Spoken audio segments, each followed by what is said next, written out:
German ফুটবলে আবারও বড় ধাক্কা। গত ২৯ জুন বোস্টনে অনুষ্ঠিত শেষ ৩২-এর ম্যাচে প্যারাগুয়ের কাছে টাইব্রেকারে ৪-৩ গোলে হেরে বিশ্বকাপ থেকে বিদায় নেয় চারবারের বিশ্ব চ্যাম্পিয়নরা।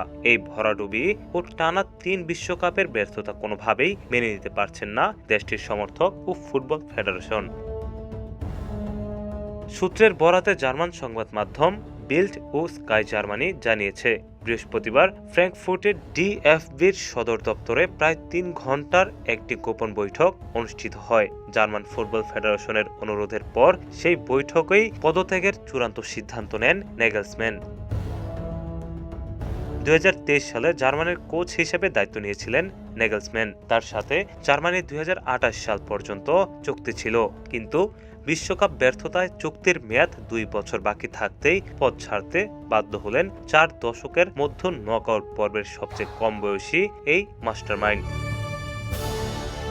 যদিও প্যারাগুয়ের বিপক্ষে হারের পর নেগেলসম্যান স্পষ্ট জানিয়েছিলেন শুধুমাত্র বিশ্বকাপ থেকে বিদায় নেওয়ার কারণেই পদত্যাগ করার মানুষ তিনি নন, তবে শেষ পর্যন্ত ফুটবল ফেডারেশন বা ডিএফবির অভ্যন্তরীণ চাপের মুখে নতি স্বীকার করতেই হলো তাকে।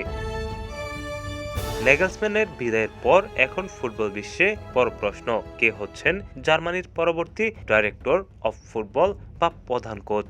জোর গুঞ্জন চলছে এই দৌড়ে সবার চেয়ে এগিয়ে আছেন লিভারপুলের সাবেক সফল coach Jürgen Klopp.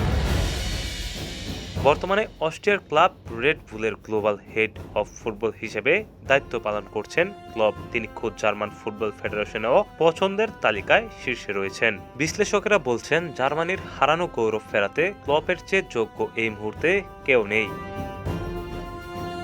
ATV USA sports desk. ATV USA, বিশ্বজুড়ে বাঙালিয়ানা।